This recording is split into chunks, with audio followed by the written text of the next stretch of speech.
వంశకృష్ణ గారు, వచ్చే ఎన్నికలు అమరావతి మావిగన్ మధ్య జరిగే ఎన్నికలు, వచ్చే ఎన్నికలు మావిగన్ వర్సెస్ అమరావతి, ఇది మాజీ ముఖ్యమంత్రి వైఎస్ జగన్మోహన్ రెడ్డి చేసిన ప్రకటన. ముందు ఈ ప్రకటనపై మీ స్పందన ఏంటి సార్?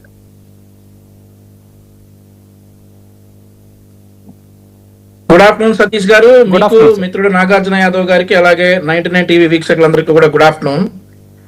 వారి పార్టీ స్టాండ్ తెలియజేసినటువంటి మాజీ ముఖ్యమంత్రి జగన్మోహన్ రెడ్డి గారు, సరే మావిగన్ మా నినాదం అని అంటా ఉన్నారు.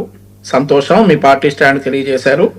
సో ఇక అమరావతి ఈ ప్రాంతంలో ఉన్నటువంటి అమరావతి మా నినాదం కాదు, మావిగన్ అని మా నినాదం, మావిగన్ కి మావిగన్ వర్సెస్ అమరావతి అని జగన్మోహన్ రెడ్డి గారు ప్రతిపాదన తీసుకొచ్చారు. అసలు ఏమాత్రం మేమైతే అమరావతితో మావిగన్ ని ఏమాత్రం మేము పోల్చుకోలేం, మేము పోల్చం కూడా. అదొక రాష్ట్ర ప్రజలందరి నిర్ణయం ఏంటంటే అది జగన్మోహన్ రెడ్డి గారి పిచ్చి నిర్ణయం. ఈ తొగ్లక్కు సైకో ఈ పదాలు నేను వాడను కానీ జగన్మోహన్ రెడ్డి గారు చేసినటువంటి ఒక పిచ్చి నిర్ణయం అని చెప్పేసి ఈ రాష్ట్ర ప్రజలందరూ కూడా అనుకుంటున్నటువంటి విషయం. 2019లో జగన్మోహన్ రెడ్డి గారు ఏం చెప్పారు సార్? నేను అమరావతిలోనే ఇల్లు కట్టుకుంటా ఉన్నాను, అమరావతి రాజధానిగా ఉంటది, అమరావతికి 33,000 ఎకరాలు కాదు 50,000 ఎకరాలు కావాలి అని చెప్పి 2014-19 మధ్య అసెంబ్లీలో చెప్పినటువంటి జగన్మోహన్ రెడ్డి గారు మరి అధికారంలోకి రాగానే డిసెంబర్ 17, 2019 మన రాష్ట్రానికి 3 రాజధానులు ఎందుకు ఉండకూడదు అనేటటువంటి వ్యాఖ్యలు చేసి ఆంధ్రప్రదేశ్ రాష్ట్రానికి 5 సంవత్సరాలు రాజధాని లేకుండా చేసి సాక్షాత్తు జడ్జీలు కూడా మన రాష్ట్రానికి రాజధాని ఏది అంటే చెప్పుకోలేని దుస్థితిలో ఉన్నామని వ్యాఖ్యలు చేసేటట్లుగా జగన్మోహన్ రెడ్డి గారు పాలించారు 5 సంవత్సరాలు. సరే, ఆ తర్వాత వచ్చినటువంటి మ్యాండేట్ ఏదైతే జగన్మోహన్ రెడ్డి గారు అమరావతిని నిర్వీర్యం చేసి 3 రాజధానులు అని చెప్తే ఆ తర్వాత వచ్చినటువంటి మ్యాండేట్ మరి వైఎస్ఆర్ కాంగ్రెస్ పార్టీ నాయకులందరూ కూడా రాష్ట్ర ప్రజలందరూ కూడా చూశారు. 175 వస్తాయి అనుకున్న వాళ్ళు 11కు పరిమితం అయిపోయారు.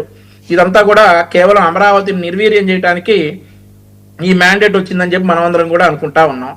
తర్వాత మరి ఎన్నికలు అయిపోయిన తర్వాత పార్టీ ఓడిపోయిన తర్వాత జగన్మోహన్ రెడ్డి గారు ఒక 6 నెలలకో 9 నెలలకో ఐ డోంట్ రిమెంబర్ ఎప్పుడు అన్నారో కానీ రీసెంట్ గా అన్నట్టున్నారు, ఒక 6 నెలల క్రితం మావిగన్ అని చెప్పేసి మా అని వి అని గు అని గున్ అని తీసుకొని చెప్పి మావిగన్ అని చెప్పుకుందామని చెప్పి అన్నారు.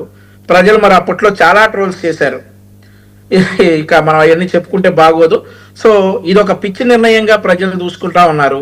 సో ఈ రోజు వచ్చేసి మళ్ళీ మావిగన్ వర్సెస్ అమరావతి అని అంటా ఉన్నారు. ఇది అమరావతి అనేది ఒక గెజెట్ వచ్చింది, ఇది ఆల్రెడీ మన ఆంధ్రప్రదేశ్ రాజధానిగా అందరూ కూడా దీన్ని ఆమోదించారు. ఇక జగన్మోహన్ రెడ్డి గారు వచ్చి మళ్ళీ మారుస్తానంటే ప్రజలెవరు చూస్తా ఊరుకోరు, వాళ్ళు వస్తే మారుస్తామని అంటున్నారు కానీ వచ్చే ప్రసక్తే లేదని అయితే నేను భావిస్తా ఉన్నాను. అంటే వంశకృష్ణ గారు, మీరు ఆ సవాలుకు సిద్ధమా? అంటే వచ్చే ఎన్నికలు మావిగన్ వర్సెస్ అమరావతి, ప్రజలు ఏం తేలిస్తారో దాన్ని మేము శిరసావహిస్తాం, ఇది మాజీ ముఖ్యమంత్రి చేసిన ప్రకటన. సార్ ఒక విషయం సార్, ఇక్కడ ఆ సవాల్కు సిద్ధమా అంటే అదొక పిచ్చి నిర్ణయం. మీకు ఓపెన్ గా ప్రజలు అనే మాట చెప్పాలంటే అదొక తుగ్లక్ నిర్ణయం. ఆ సవాల్కి సిద్ధమా అని అంటే మేము అభివృద్ధి చేసుకుంటా వెళ్తా ఉన్నాం. అమరావతి మా రాజధాని అని చెప్పేసి ఎప్పుడైతే 2014, 2015 అక్టోబర్ 21వ తారీఖున శంకుస్థాపన చేశామో ఇప్పటికీ మేము అదే స్టాండ్ మీద ఉన్నాం. కానీ జగన్మోహన్ రెడ్డి గారు ఇప్పటికి 3 స్టాండ్లు మార్చారు. మరి రేపు 4వ స్టాండ్ మీదకి వెళ్తారా అనేది మనం చెప్పలేం. డెఫినెట్లీ రేపు ఎల్లుండో ఇంకో స్టాండ్ వస్తుంది, మావిగన్ కాదు ఇంకో గన్ అంటాడు. సో అవన్నీ మేము సిద్ధమా, సవాళ్ళకి సిద్ధమా అంటే ఒక పిచ్చి నిర్ణయం. ఇట్లాంటి సవాళ్ళు ఇవన్నీ కూడా మేము లెక్క చెయ్యం, మాకు అవసరం లేదు. అమరావతి ఆంధ్రప్రదేశ్ రాజధానిగా ఉండి తీరుతుంది. అదే మాదిరిగా అన్ని ప్రాంతాలు కూడా అభివృద్ధి చెందుతాయి. మీరు చూసుకుంటే ఇప్పుడు రాయలసీమ కూడా డెవలప్ అవుతున్నటువంటి ప్రాంతం, విశాఖపట్నంకి గూగుల్ డేటా సెంటర్, అలా అన్ని ప్రాంతాలు సమకాలికంగా డెవలప్ అవుతాయి. రాజధాని ఆంధ్రప్రదేశ్ రాష్ట్ర రాజధాని ఆ స్టేట్ నడిబొట్టున ఉంటుంది, అదే అమరావతి.